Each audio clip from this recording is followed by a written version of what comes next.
Happy New Year. Happy New Year. Okay, all right, we're doing better. But the last time, I'm talking about, I got nothing. Good afternoon. I wanted to brief you all today on my decision to separate from the Atlanta Fire and Rescue Department, Chief Kelvin Cochran. I've called this press conference because I want to make my position and the City of Atlanta's position crystal clear. Over the last 30 days, I've worked very hard to refrain from commenting because we had an active investigation going on into Chief Cochran's conduct as our fire chief. Unfortunately, he did not choose to pay me the same courtesy. What I want you to know is the city's position is a very clear one. The city's non-discrimination policy, endorsed by my office and by the Atlanta City Council, really unequivocally states that we will not negotiate, that we will not discriminate on the basis of race, nor gender, nor religion, nor creed, nor sexual orientation, nor physical ability, nor gender identity. That's been codified by our City Council, and that has been the rule of the executive branch as well. And what we have said is that any person that violates this conduct or creates an environment where we believe that that is the concern will not be a part of our administration. Said another way, we have a strong non-discrimination policy. I want you all to know that I appreciate Chief Cochran's service as fire chief, and his personal religious beliefs are not the issue at all, despite the number of comments and emails that I have been receiving on a daily basis. The city and my administration stand firmly in support of the right to religious freedom, freedom of speech, and the right to freely observe one's faith. And I also want Chief Cochran to know that I take no pleasure in making this decision. But as the commanding officer of 750 employees within the Fire and Rescue Department, his judgment and ability to manage that department was the subject of this inquiry.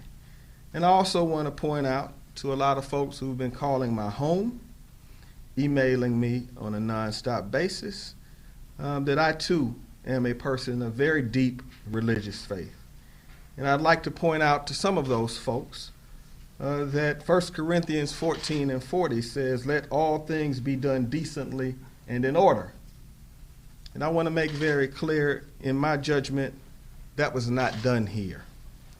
Chief Cochran's book, Who Told You You Were Naked, was published in violation of the city's standards of conduct, which require prior approval from the ethics officer and the board of ethics. Chief Cochran has acknowledged that he communicated on multiple occasions with the chief ethics officer of the city of Atlanta. Those facts are not in dispute. Despite my respect for Chief Cochran's service, I believe his actions and decision-making undermine his ability to manage our fire department. Every single employee under the fire chief's command deserves the certainty that he or she is a valued member of the team and that fairness and respect guide employment decisions. His actions around the book and his statements during this investigation have eroded my confidence in his ability to convey that message.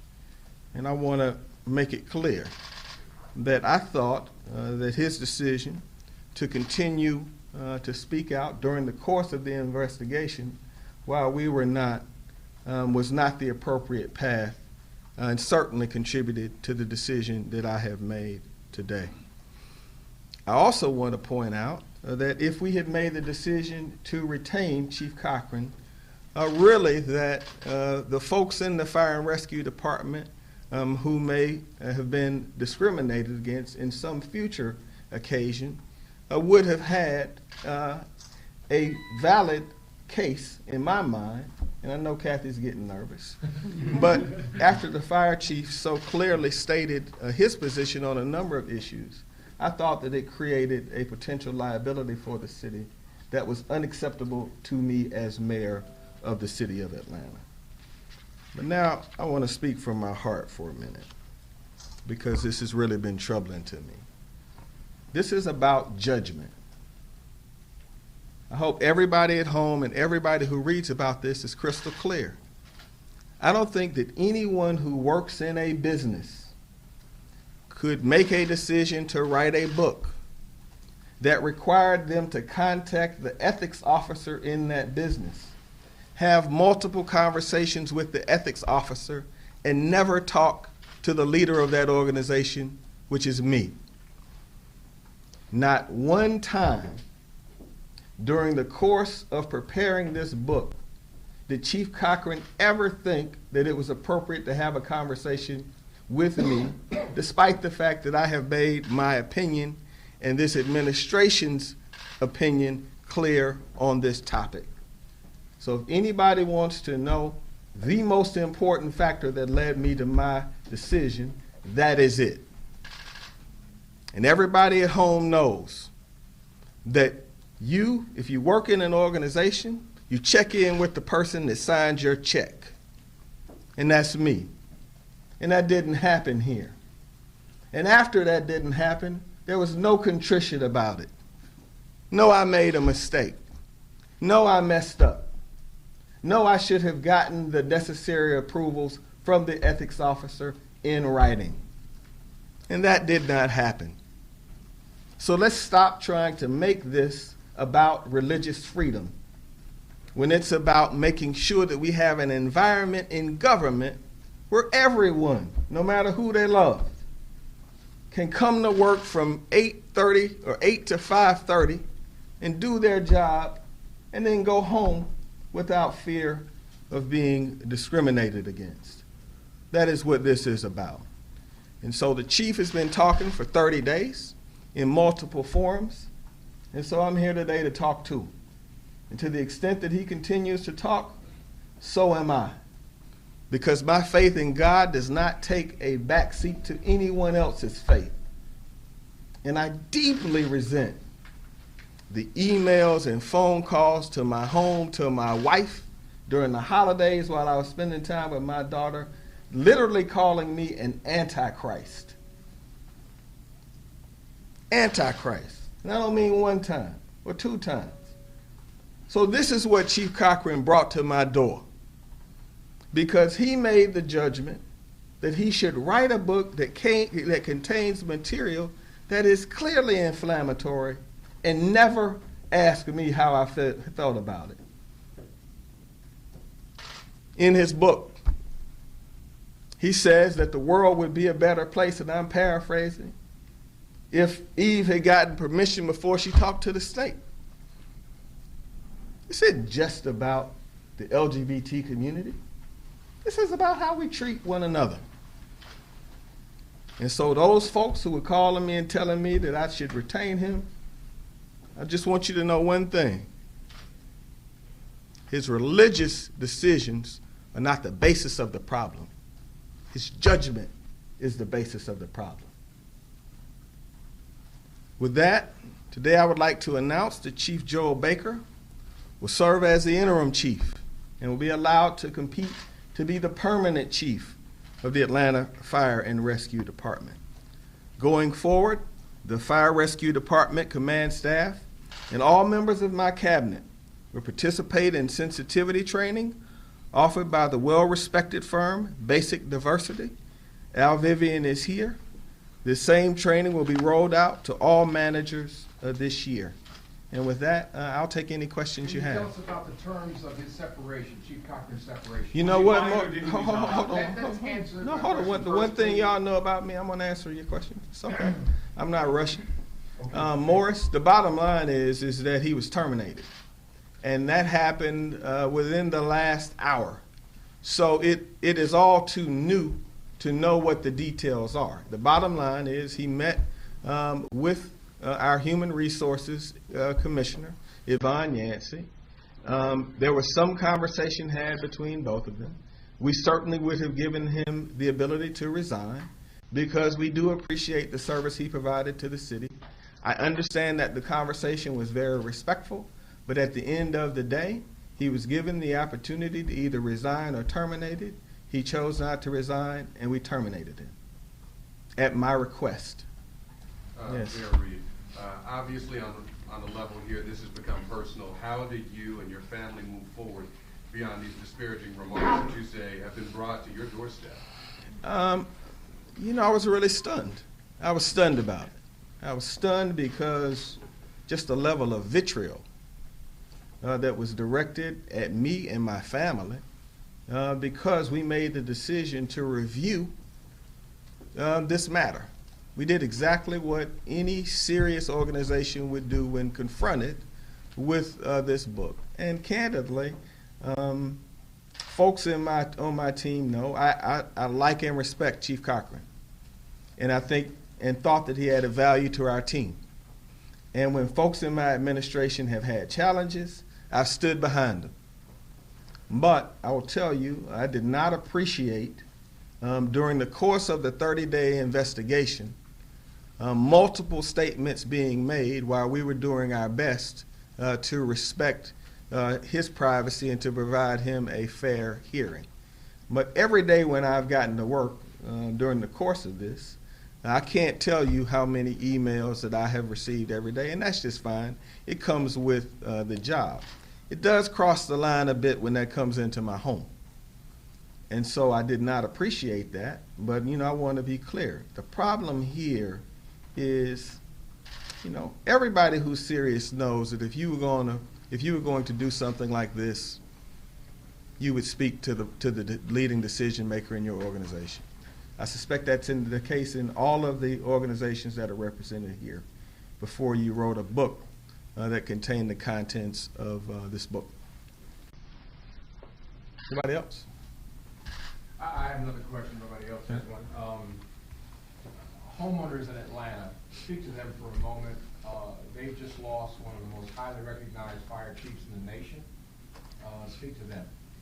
Oh, sure. I mean, what I would say that no administration in the history of this office has invested more in the Atlanta Fire Department than I have. We have more firefighters than we have ever had before. We have the highest ISO rating in the history of the city of Atlanta, and we will continue to have that. And I have absolute confidence in Chief Baker, and what our administration has shown time and time again is that this is about the team.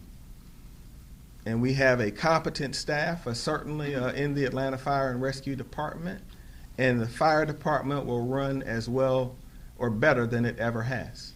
Mayor Reed, did you check with city council members when you were deciding whether or not to terminate Cochran these last few days, over the last few weeks? Have you checked in with city council members? I did, Jonathan. I talked to somewhere between 6 to 8 members of the Atlanta City Council, and the opinion was pretty divided, with the exception of Chairman Wan. Clearly, his opinion was that we should. So there was some opposition to this among city council members. What did you say to that? I mean, I think opposition is too strong a word. Everybody knows that, that this is tough. But I think that we're making the right judgment. I think that we need to send a clear message, and I wanted to do that. And I think everybody understood, because what's not in question is that Chief Cochran never had a conversation with me. And that really does move people, because everybody understands the hierarchy of our government. He is a member of my cabinet. He's not a middle-level manager. And he talks to me and interacts with me on a number of other matters. So it's not like he doesn't have direct access to me. He has access to me that all of the members of the cabinet have. During the investigation, did you discover that whether or not Cochran was releasing the book to employees while on the job?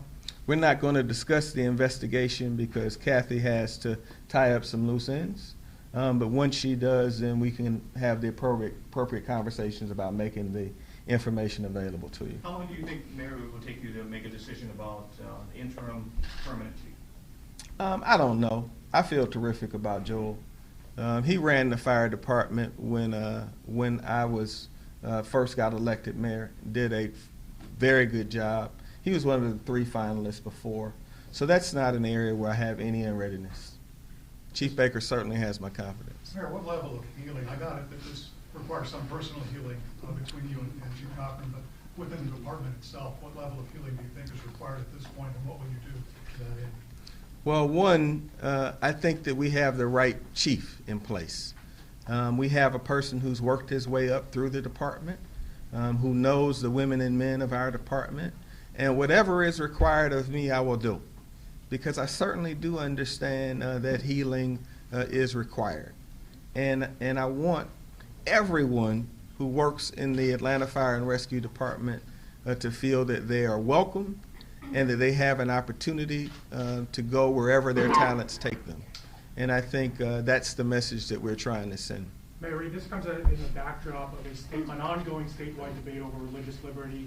Lawmakers, there's already been a pre-filed bill related to religious liberty. Can you talk about if you're going to be involved at all at the Capitol advocating either for or against that bill, or if you're concerned by that being debated by lawmakers right now? I'm not concerned about it. You know, I spent 11 years at the Capitol. Legislators are going to have the debates that they were going to have. They will be debating this, whether Chief Cochran was terminated or not. I do think that this termination may add something to some intensity to the debate, but I think debate is healthy, and it doesn't give me any unreadiness. I don't plan on getting involved in the issue. What I think about every day is running the Atlanta city government, and this has been a massive distraction from the operation of government. Have you heard at all from business leaders during this, during your consideration of this? I have. They played a very influential role last legislative session in the religious liberty bill. Did they reach out to you during this process at all? Not about the debate at the state capitol, just about their feelings regarding the book that was published by Chief Cochran. But I've really heard from the entire spectrum, to be fair. I've heard from business leaders. I've heard from a number of leaders in the faith community. And once folks, I had a meeting with a leading member of the faith community this morning. But once folks hear both sides, which is why I'm having this press conference, because for 30 days, I've come to work and I've read email after email and had my home called about people who clearly don't know what they're talking about, because this has nothing to do with his religious beliefs. It has everything to do with the decision to publish a book with the contents of this book without talking to your boss, period. And we have a genuine question around the liability that is created when a member of your cabinet with supervisory authority over 750 people has made his feelings about gays and lesbian people known, and bisexual and transgender people, and some pretty strong feelings as they relate to women. And so I have a genuine concern as a lawyer about creating a prima facie case for discrimination claims against the city of Atlanta, which goes to judgment. Because you are a commissioner who has a book on record. And so if actions are taken against employees who may be gay, bisexual, or transgender, if you've got a decent attorney, you're going to have a pretty good shot at bringing a claim related to discrimination. And so all of those are factors, but I said the most important factor. Mayor Reed, you mentioned the employees at the department. Some gay employees at the fire department expressed concern about the book and whether they can feel safe and comfortable in the department. Is it time with this incident to investigate the possibility of an LGBT liaison at the fire department like you have at the police department? Absolutely. I am open to any and all suggestions, but it was important that before we did anything that we conclude this investigation and put this chapter behind us so that we can have a new chapter going forward. That's why I wanted to make sure that we acted on today and that this was brought to a close on the 30th day so that Chief Baker and his team can begin to, one, address the healing that is needed within the Atlanta Fire Rescue Department. And I cannot say enough about the advice that I have gotten through this entire process from Robin Shahar from day one. From the moment that this became an issue, Mrs. Shahar has been invaluable, and it has been in every important meeting related to this matter. And I think it shows how important it is to make sure that at critical times that the voices of the LGBT community are heard and at the table. And I think Robin can speak for herself, but I think that she would share that was the case here. I also think Councilmember Wan was essential in terms of bringing us to an appropriate result as well. Mayor Reed, a point of clarity, did Chief Cochran go to the ethics officer? I understand he did not talk to you, but did he approach the ethics officer? Yes, he did.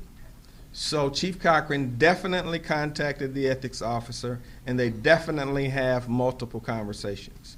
The ethics officer's position is that she did not grant him approval.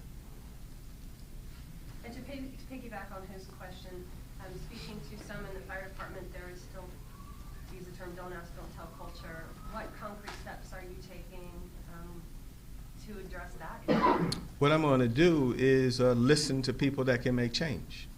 Of course, we're going to move forward with sensitivity training. Robin Shahar and Chief Baker are going to work in partnership with my support to make sure that we reform the department and make sure that folks feel absolutely safe. So I'm not going to, from the podium, make up a series of things to do. But what I am going to do is to listen to people who have unquestioned integrity around these issues. And what we have tried to do is, when we have been faced with tough issues, certainly related to the LGBTQ community, we have tried to respond in a thoughtful way. That is what we're going to do here. Mayor, you have a huge gathering here today. Did you want this representation? Why is this representation so large that you're talking? It's important because basically I have my cabinet with me today. Because this was a heavy decision. I don't want to say a hard one, but it's tough. As I said, Chief Cochran definitely added value to our department and to this city. And these are the folks who work together every single day to run the city of Atlanta. And we really did not come to this conclusion easily. And this is extremely unpleasant for me. Mayor, can I ask you something on a separate matter, sir? Yes. Yesterday, Council President Cesar Mitchell asked Council to set aside, I believe, $14 million for the Atlanta Beltline for APS. Your thoughts on that, sir? I think two things. I think number one, that's why we were broke when we got here. So when I got here, there was $7.4 million in the bank.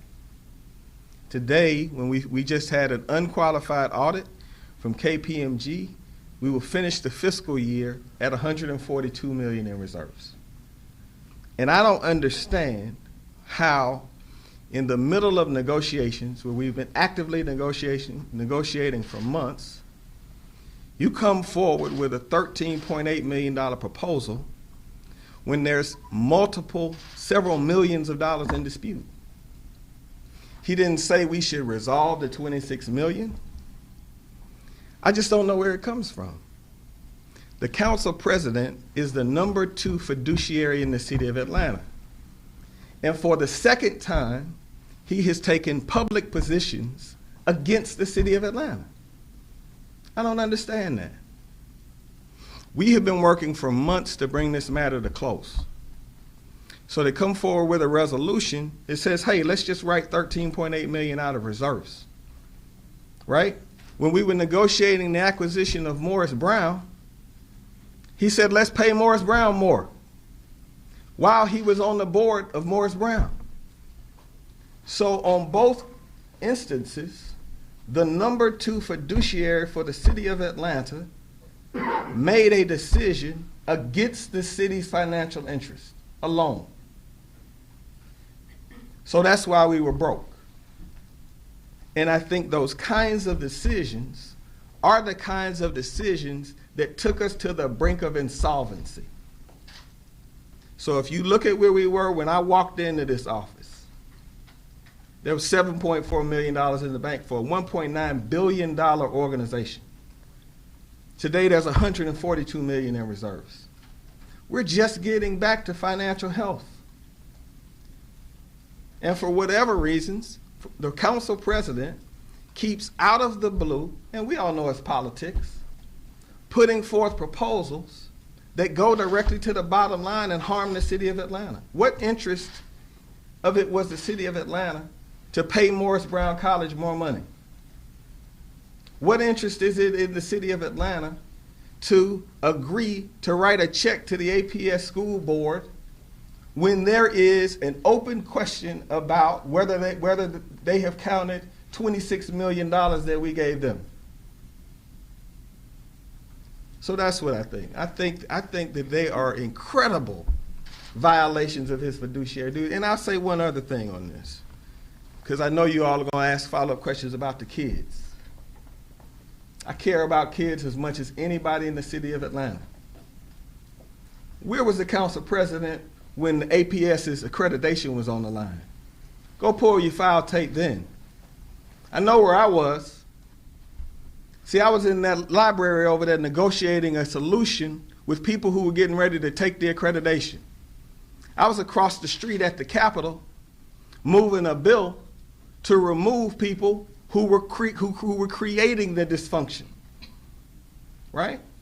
And then he writes this long soliloquy where he's talking about he doesn't know why people haven't been able to decide. Well, I've got something for him. That's why he's not mayor. Mayor, can you No, wait a minute. That's why he's not mayor. You do know he ran for mayor, Yes, sir. right? Can you talk Mayor, Mayor, may you, That's it. Obviously, Chief Cochran not going to stop stepping in front of cameras to talk about this issue. How did you put closure on this? Because clearly he had a bunch of folks who followed his thoughts and opinions. You know what? I don't believe I'll follow him. But I'll tell you what I'm not going to do. The investigation is closed. So if Chief Cochran wants to have a debate with me about his faith and my faith, and if Chief Cochran wants to have an open conversation about all of the things that I did for him when he was fire chief, let's have it. You tell me where to be, I'll show up. Can you talk about the timing of the Cesar Mitchell proposal? I mean, we're heading for a referendum March 17th. You guys are going to be going out to the bond market. You want those reserves to be as healthy as possible. Can you talk about the timing of that proposal? I don't know. You'd have to go talk to him, Jonathan. I've given you real clear guidance on where I stand. This is the bottom line. This is the bottom line. The proposal on infrastructure passed 12-0. It passed 12-0 because 83% of the people of Atlanta, it's their number one issue. Anybody who's in this town can go out and see that the roads, bridges, tunnels, traffic lights needs to be fixed. And whatever political stunts they want to run them. Please challenge the referendum. You're going to lose. So I'm not worried about these political stunts. So the referendum passed 12-0. It's up for a vote in March. 83% of the people are in favor of it or strongly in favor of it. The bond markets and rating agencies have responded favorably to the city's capacity to fund it, and it's not a tax increase on anyone. So if you don't support it, you're going to be voting against fixing bridges and roads and traffic lights that you're not going to have to pay more taxes for because we don't pull political stunts like offering to pay $13.8 million to someone in the middle of a negotiation where you are the number 2 fiduciary in the city. Where do they do that at? Please tell me if the CEO of WABE were being threatened by litigation, right? And the party that's threatening to sue WABE, right, had said, I'm getting ready to sue you. And you stood up and said, hey, I think we ought to settle it. I think we ought to pay them whatever they want. How long would you have your job? And so the voters are going to have the opportunity to answer that question. Mary, thank They you. answered it once, Thank and you. I got elected mayor.